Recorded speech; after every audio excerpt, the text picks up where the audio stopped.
Spanning the Detroit River between Detroit, Michigan and Windsor, Ontario, the Gordie Howe International Bridge is a new 6-lane border crossing connecting the United States and Canada.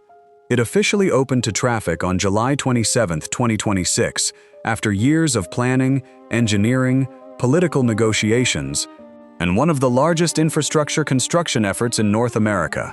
But this bridge was not built simply to shorten a journey. It was built to protect one of the most important economic relationships on Earth.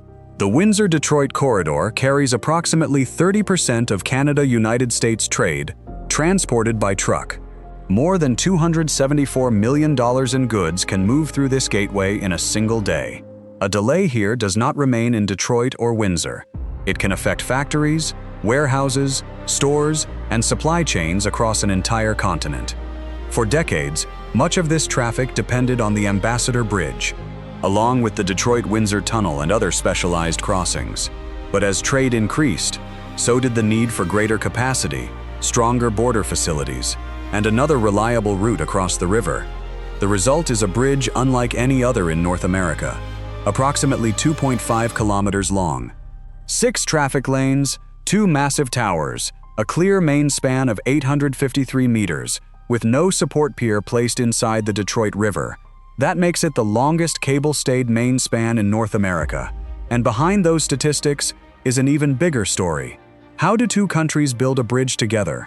Without disrupting one of their busiest trade corridors? Before traffic could cross the river, engineers first had to build foundations strong enough to carry millions of journeys. And that meant beginning far below the surface. A cable-stayed bridge appears almost weightless. A narrow deck, suspended beneath lines of steel, floating above the river. But behind that elegance are enormous forces. The weight of the roadway, moving vehicles, winter ice, wind, temperature changes, and the constant tension created by hundreds of cables. The bridge towers were constructed entirely on land, allowing the main span to cross the Detroit River without piers obstructing the shipping channel.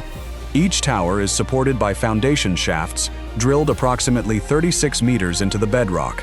Once completed, the towers rose 220 meters, or 722 feet, above the river.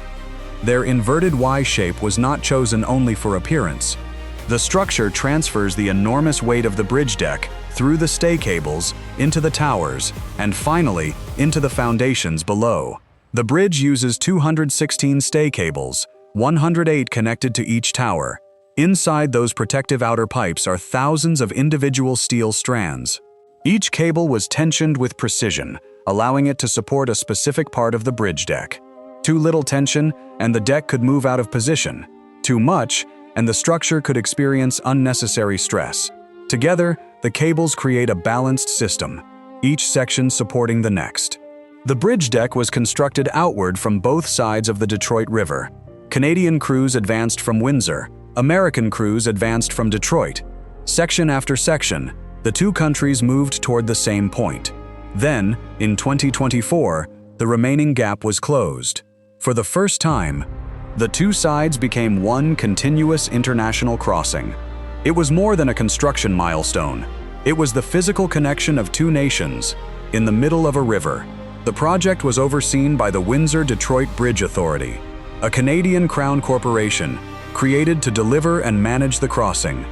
Its private sector partner, Bridging North America, was responsible for designing, building, financing, operating, and maintaining the bridge and its 2 ports of entry under a public-private partnership. The consortium includes major infrastructure firms such as ACS Infrastructure, Fluor, and Aecon. Construction was led by Flatiron Dragados, Fluor, and Aecon, while Ecom led the design work. The final estimated project value reached approximately 6.4 billion Canadian dollars. That figure covers far more than the bridge itself. It includes border inspection plazas, approach roads, tolling infrastructure, and the new Michigan interchange connecting the crossing directly to Interstate 75. Because this was never designed as one isolated structure. It was designed as a complete transportation system. The engineering created the bridge, but the connections on either side are what make it truly valuable. An international bridge does more than cross water. It must also cross laws, security systems, customs procedures, and 2 national borders. That is why some of the most important parts of this project are not located above the river. They are found at both ends of the bridge. The Canadian port of entry covers approximately 53 hectares, while the American facility covers approximately 68 hectares. Together, they include dozens of primary inspection lanes, commercial examination facilities, advanced scanning technology, tolling systems, and secure areas designed to process passengers and cargo around the clock. Canada describes its facility as the country's newest, largest, and most technologically advanced land port of entry. It was designed for both speed and security. For nearly a century, the Ambassador Bridge has served as the most recognizable road connection between Windsor and Detroit. It remains an important crossing, but it is privately owned, and traffic approaching it can interact with local urban roads. The publicly owned Gordie Howe International Bridge introduces something different: a direct highway-to-highway connection, linking Ontario's Highway 401 to Interstate 75 in Michigan. The new bridge is not intended to erase the older crossing. It provides an alternative, additional capacity, and redundancy, because depending too heavily on one major route creates risk for both countries. Modern manufacturing depends on timing. A component may cross the border several times before becoming part of a finished product. When a border crossing slows down, production lines can quickly feel the impact.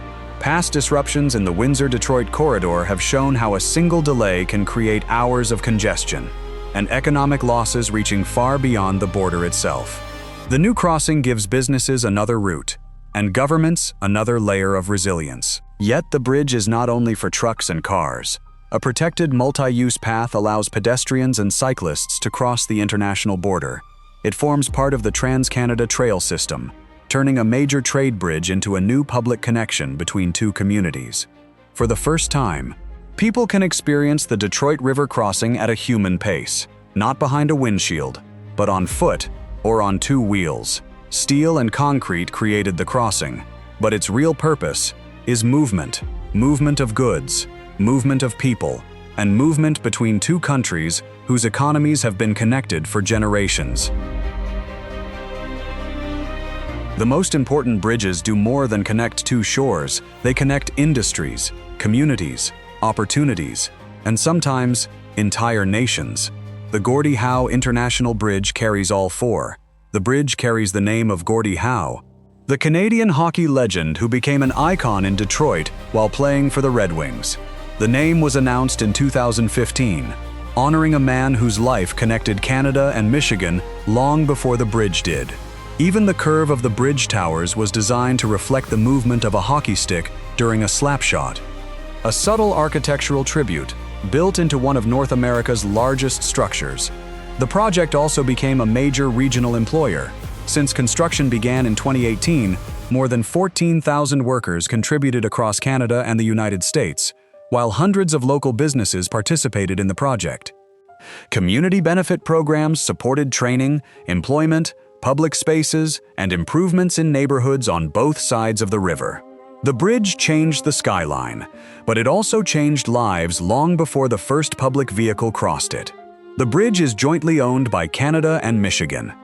Canada financed the project, with the investment intended to be recovered through future toll revenue.